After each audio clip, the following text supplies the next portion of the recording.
નમસ્કાર વાલા વિદ્યાર્થી મિત્રો, સ્વાગત છે આપ સર્વ વિદ્યાર્થી મિત્રોનું તમારી પોતાની યુટ્યુબ ચેનલ એટલે કે ઓશન કોચિંગ ક્લાસીસમાં. આજના વિડીયોમાં આપણે ધોરણ 10ના વિદ્યાર્થીઓ માટે જે મહત્વનો મહિનો હોય છે એટલે કે માર્ચ મહિનો શા માટે એના માટે અગત્યનો હોય છે? તો કે એની અંદર એ લોકોની હોય છે બોર્ડની પરીક્ષા, અને આ બોર્ડની પરીક્ષા પછી આગળના જે જીવનના વળાંકો છે તે બદલાઈ જતા હોય છે. આગળ કઈ ફિલ્ડમાં જવાનું છે તે પણ તમારે નક્કી કરવાનું હોય છે. તો આજે આવું અગત્યનું જે માર્ચ મહિનો છે બોર્ડની પરીક્ષાનો, એની અંદર તમે સારી તૈયારી કરી શકો તે માટે આજના વિડીયોમાં આપણે ધોરણ 10ના જે સામાજિક વિજ્ઞાન વિષય છે એ સામાજિક વિજ્ઞાન વિષયની અંદર મોસ્ટ આઈએમપી પ્રશ્નો કે જે અગાઉ પરીક્ષાની અંદર પૂછાઈ ગયેલા છે અથવા તો પૂછાવાની પૂરેપૂરી શક્યતાઓ છે તેવા મોસ્ટ આઈએમપી પ્રશ્નોની અંદર આપણે લઈને આવેલા છીએ એક ગુણના જોડકા. તો જોઈએ આપણો પ્રશ્ન નંબર 1 શું કહે છે? તો કે યોગ્ય જોડકા જોડો. પ્રશ્ન નંબર 1 થી 5 સુધી હોય છે કે જોડકા જોડો. એમાં આપણો પહેલો પાઠ એ ભારતનો વારસો. એની અંદર આપણને પૂછેલું છે કે કીર્તિ તોરણ ક્યાં આવેલું છે? તો કીર્તિ તોરણ જે છે તે આવેલું છે આપણા ગુજરાતના વડનગરમાં. ત્યારબાદ બીજો પ્રશ્ન, રુદ્ર મહાલય છે તે આવેલો છે સિદ્ધપુરમાં, અને મુનસર જે તળાવ છે તે આવેલું છે આપણું વિરમગામમાં. ત્યારબાદ જોઈએ આપણો બીજો પ્રશ્ન કે જામા મસ્જિદ છે તે આવેલી છે અમદાવાદની અંદર. સહસ્ત્રલિંગ તળાવ છે તે પાટણમાં આવેલું છે, અને મોહબ્બત ખાનનો મકબરો છે તે ફેમસ સ્થળ એટલે કે જુનાગઢ ત્યાં આવેલું છે. ત્યારબાદ જોઈએ પોળો ઉત્સવ છે તે ક્યાં ભરાય છે? પોળો ઉત્સવ છે તે વિજયનગરમાં ભરાય છે.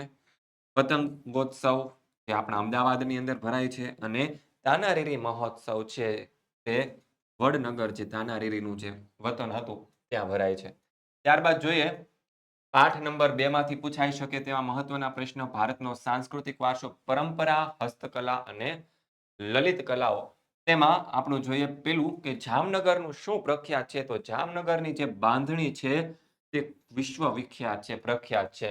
ત્યારબાદ લખનઉનું પ્રખ્યાત છે એની મીના કારીગરી માટે. લખનઉ શહેર છે તે ખૂબ જ પ્રખ્યાત છે. સુરત શહેર છે તે તેના જરીકામ માટે વિશ્વભરમાં પ્રખ્યાત છે. આગળ જોઈએ રમકડા ક્યાંના પ્રખ્યાત છે? તો રમકડા જે આપણા ગુજરાતનું ઈડર શહેર છે ત્યાંના અકીક કામ છે તે ખંભાતનું પ્રખ્યાત છે, અને મલમલનું જે કાપડ છે તે ઢાકાનું ખૂબ જ પ્રખ્યાત છે, જે હાલમાં બાંગ્લાદેશમાં આવેલું છે. ત્યારબાદ સંગીત મકરંદના નામે કોણ ઓળખાય છે? તો સંગીત મકરંદના નામે ઓળખાય છે નારદજી. સંગીત રત્નાકરના નામે ઓળખાય છે પંડિત સારંગદેવ, અને સંગીત પારિજાતના નામે ઓળખાય છે પંડિત અહોબલો. ત્યારબાદ જોઈએ આગળ કે ભરતનાટ્યમની જે કલા છે તેને કોને હાલમાં જીવંત રાખેલી છે? તો કે જવાબ આવશે હેમા માલિની. ત્યારબાદ કુચીપુડી જે નૃત્ય શૈલી છે તે જીવંત રાખનાર વ્યક્તિ છે શોભા નાયડુ, અને કથક નૃત્યના જીવંત રાખનાર વ્યક્તિ છે સિતારા દેવી. આગળ જોઈએ ધાયડીન કા ઝોપડા પાઠ નંબર 3 ના પ્રશ્નો જોડકાઓ કે ભારતનો સાંસ્કૃતિક વારસો, શિલ્પ અને સ્થાપત્ય. આ ચેપ્ટરના જે મોસ્ટ આઈપી જોડકા છે તે જોઈએ કે ઢાઈદીન કા ઝોપડા ક્યાં આવેલું છે? તો ઢાઈદીન કા ઝોપડા રાજસ્થાનના અજમેર શહેરમાં આવેલો છે. ગોળ ગુંબજ છે તે એક બીજાપુર શહેરમાં આવેલો છે, અને બ્રહ્માજીનું મંદિર છે તે આપણા ગુજરાતના ખેડ બ્રહ્મા જિલ્લાની અંદર આવેલું છે. ત્યારબાદ જોઈએ આગળનો પ્રશ્ન કે કીર્તિ તોરણ છે તે ક્યાં આવેલું છે? આગળ આપણે જોઈ ગયા કીર્તિ તોરણ છે વિરમગામમાં આવેલું છે. મુનસર તળાવ છે તે કીર્તિ તોરણ જે છે વડનગરમાં આવેલું છે. મુનસર તળાવ આવેલું છે આપણું વિરમગામમાં, અને સહસ્ત્રલિંગ જે તળાવ છે તે આવેલું છે પાટણની અંદર. આગળ જોઈએ ગોળ ગુંબજ જે છે તે બીજાપુરમાં આવેલો છે. મલાવ તળાવ છે તે ધોળકામાં, અને તાનારીરીની સમાધિ છે તેનો જે વતન હતું વડનગર ત્યાં આવેલી છે. બ્રહ્માજીનું મંદિર આગળ જોયું આપણે ખેડ બ્રહ્મામાં. હાટકેશ્વરનું મંદિર છે તે વડનગરમાં, અને જગન્નાથનું જે મંદિર છે ગુજરાતની અંદર જગન્નાથ મંદિર તે આવેલું છે અમદાવાદ જિલ્લામાં. આગળ જોઈએ પાઠ નંબર 4 કે ભારતનો સાહિત્યિક વારસો શું કહે છે? તો કાલિદાસ છે તેને કયો ગ્રંથ લખેલો છે? તો કે અભિજ્ઞાન શાંકુતલમ. અહીંયા આપણી જે આ પ્રિન્ટિંગ મિસ્ટેક થઈ ગયેલી છે જવાબ આપણો આવશે અભિજ્ઞાન શાંકુતલમ.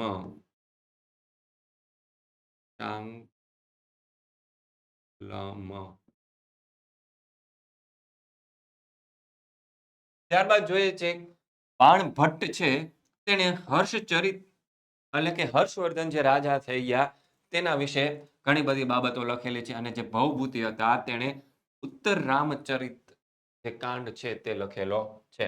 આગળ જે ભારવી છે તેણે કિરાતાર્જુનિયમ નામનો ગ્રંથ લખેલો છે. વિશાખા દત્તે લખેલું છે મુદ્રા રાક્ષસ નામનું નાટક. અને ત્યારબાદ શુદ્રક જે છે તેને મૃચ્છકટિકમ જે ગ્રંથ છે તે લખેલો છે. આગળ જોઈએ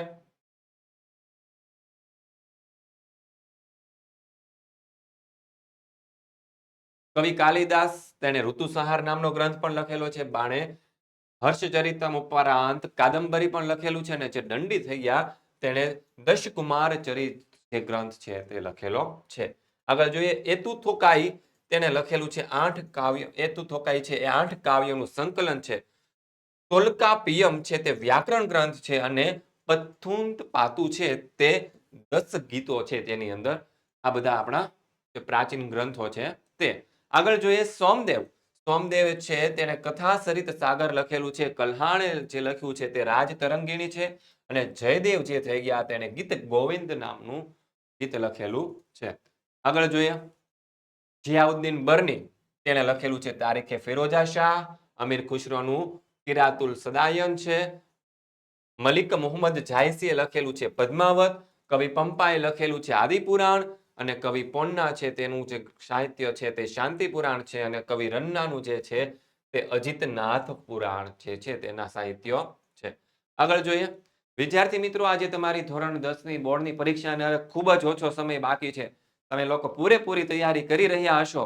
તો એ તૈયારી કરવા માટે આપણી જે ઓશન કોચિંગ ક્લાસીસ જે છે તેની યુટ્યુબ ચેનલની અંદર ગુજરાતી વ્યાકરણનો કોર્સ, અંગ્રેજી ગ્રામરનો કોર્સ અને જે આપણી પ્રશ્ન બેંક 2024 છે તેના સંપૂર્ણ સોલ્યુશનની જે પીડીએફ છે તે તમને મળી જશે. અને પીડીએફ જોઈતી હોય તો તમારે 70 46 22 22 54 પર મેસેજ કરીને તમે તેને મંગાવી શકો છો.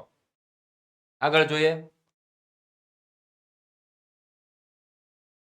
ચેપ્ટર નંબર 5 કે ભારતનો વિજ્ઞાન અને ટેકનોલોજી વારસો. તેની અંદરથી પૂછાઈ શકે તેવા જે મહત્વના પ્રશ્ન છે જોડકાઓ છે તે જોઈએ. ચાલીહોત્ર તેને અશ્વશાસ્ત્ર લખેલું છે. વાઘભટ્ટ છે તેનું છે હષ્ટાંગ હૃદય અને ભાસ્કરાચાર્યનું છે લીલાવતી ગણિત પુસ્તકો છે તેમણે લખેલા છે.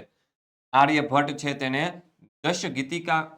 પછી ભાસ્કરાચાર્યને આપણે જોડીશું બીજગણિત સાથે અને પાપદ્રવ્ય પંચાલને આપણે જોડીશું પ્રજનન શાસ્ત્ર સાથે. ત્યારબાદ જોઈએ આગળ કે ચક્રપાણી દત્ત છે તેને ચિકિત્સા સંગ્રહ લખેલું છે. પરાશર છે તે વૃક્ષ આયુર્વેદ ક્ષેત્રે હતા અને મહર્ષિ પતંજલિ છે તે યોગ શાસ્ત્રના નિષ્ણાંત હતા. પછી વાત્સ્યાયન છે તે કામસૂત્ર માટે છે. પછી મહર્ષિ ભારદ્વાજને આપણે જોડીશું યંત્ર સર્વસ્વ. ચકમુનિને જોડીશું કાલગણના સાથે.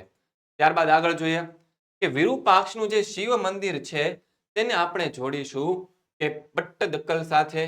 હુમાયુનો મકબરો છે તે દિલ્હીની અંદર આવેલો છે અને મૃદેશ્વર મંદિર છે તે થંજાવુરમાં આવેલું છે. પછી આગળ જોઈએ બહાઉદ્દીન વજીરનો મકબરો છે જે જુનાગઢમાં આવેલો છે. મોતી મસ્જિદ છે તે ચાંપાનેરની અંદર આવેલી છે અને રાણીની વાવ છે તે આવેલી છે આપણા પાટણ શહેરની અંદર. આગળ જોઈએ રાણી રૂપમતીની મસ્જિદ અમદાવાદમાં છે. સહસ્ત્રલિંગ તળાવ પાટણમાં છે. શર્મિષ્ઠા તળાવ છે તે પાછું આવેલું છે આપણું વડનગરની અંદર.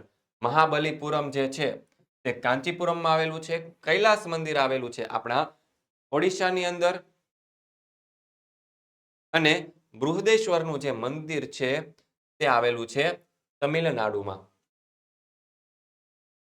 ત્યારબાદ જોઈએ ચેપ્ટર નંબર 7 આપણા વારસાનું જતન. Prince of Wales Museum. Prince of Wales Museum છે તે મુંબઈમાં આવેલો છે. એલડી ઇન્સ્ટિટ્યૂટ ઓફ ઇન્ડોલોજી જે પાટણની અંદર આપણા અમદાવાદ શહેરની નજીક આવેલું છે. પિક્ચર ગેલેરી ઓફ મ્યુઝિયમ છે તે વડોદરામાં આવેલો છે. પછી આગળ જોઈએ શ્રી હેમચંદ્રાચાર્ય છે તે પાટણના હતા. રાષ્ટ્રીય માનવ સંગ્રહાલય ભોપાલમાં આવેલું છે. ભારતીય સંગ્રહાલય છે તે આવેલું છે આપણું કોલકાતામાં. ત્યારબાદ જોઈએ આગળ. કાળી જમીન છે તે કયા પાકને ઉગવા માટે ખૂબ જ અનુકૂળ હોય છે? તો કે કપાસ, અળસી અને સરસવના પાકને ઉગવા માટે પાકની જમીન ખૂબ જ ઉપયોગી છે. કાપની જમીન છે તેમાં ઘઉં, ચોખા અને શેરડીને અનુકૂળ આવે છે, અને રાતી જમીન છે તે બાજરી, જુવાર અને મગફળીને ખૂબ જ અનુકૂળ આવે છે. પડખાઉ જમીન છે તેમાં કપાસ, ડાંગર અને રાગી થાય છે. રણ પ્રકારની જમીનમાં બાજરી અને જુવાર થાય, અને જંગલ પ્રકારની જે જમીન છે તેની અંદર ઘઉં, મકાઈ અને જવ તે પાક સારા થઈ શકે છે. આગળ જોઈએ 11મું ચેપ્ટર. ભાખરા નાંગલ યોજના છે તે કઈ નદી પર બનાવવામાં આવેલું છે? તો કે સતલુજ નદી ઉપર. હીરાકુંડ યોજના છે તે મહાનદી ઉપર બનાવવામાં આવેલું છે. નાગાર્જુન સાગર યોજના છે તે કૃષ્ણા નદી ઉપર બનાવવામાં આવેલી છે. એવી જ રીતે કૃષ્ણરાજ સાગર છે તે કાવેરી નદી ઉપર છે. જો અહીંયા યાદ રાખજો, નાગાર્જુન સાગર છે તે કૃષ્ણા નદી ઉપર અને કૃષ્ણરાજ સાગર છે તે કાવેરી નદી ઉપર. કડાણા અને વરાક બોરી જે બંધ છે ડેમ છે તે મહીસાગર નદી ઉપર, અને ધરોઈ બંધ છે તે આપણું સાબરમતી નદી ઉપર બનાવવામાં આવેલો છે. ત્યારબાદ જોઈએ આગળ ચેપ્ટર નંબર 12. ભારત ખનિજ અને શક્તિના સંસાધનો. એમાં જોઈએ બાયોગેસ પ્લાન્ટ છે તે ગુજરાતના મેથાણ ખાતે સ્થાપવામાં આવેલો હતો. પછી સૌર ઉર્જા પ્લાન્ટ છે તે માધોપુરમાં છે, અને વિન્ડ ફાર્મ જે છે તે કચ્છના લાંબા ખાતે સ્થાપવામાં આવેલો છે. આગળ જોઈએ કિંમતી ધાતુમય ખનિજો. એમાં કઈ આવશે? તો કે 4 આપણને આપેલા છે. એમાંથી સૌથી કિંમતી ધાતુમય જે ખનિજ છે તે આપણું છે પ્લેટિનિયમ. પછી હલકી ધાતુમય ખનિજ જે છે તે મેગ્નેશિયમ છે. તેનો વજનમાં હલકી હોવાને કારણે સામાન્ય ઉપયોગમાં લેવાતી જે ખનિજ છે કે જે આપણને બધી જગ્યાએ આપણે ઉપયોગમાં લેતા હોય તે આપણું છે લોખંડ. ત્યારબાદ જોઈએ આગળનો પ્રશ્ન. સુતરાઉ કાપડનું વિશ્વ મહાનગર. તો એમાં જવાબ આવશે મુંબઈ. ત્યારબાદ ડેનિમ સિટી ઓફ ઇન્ડિયા તેને કહેવાય છે આપણું અમદાવાદ. અને સિલિકોન વેલી કોણ છે? તો કે આ ભારતની સિલિકોન વેલી તરીકે ઓળખાતું શહેર એટલે કે આપણું બેંગ્લોર. આગળ જોઈએ પશુપાલન અને પશુ સંવર્ધન છે તે કયા પ્રકારનો ઉદ્યોગ છે? પ્રાથમિક ક્ષેત્રનો, માધ્યમિક ક્ષેત્રનો, સેવા ક્ષેત્રનો કે મિશ્ર ક્ષેત્રનો? તો તેનો જવાબ આપણો આવશે ઓપ્શન ડી કે પ્રાથમિક ક્ષેત્રનો ઉદ્યોગ છે.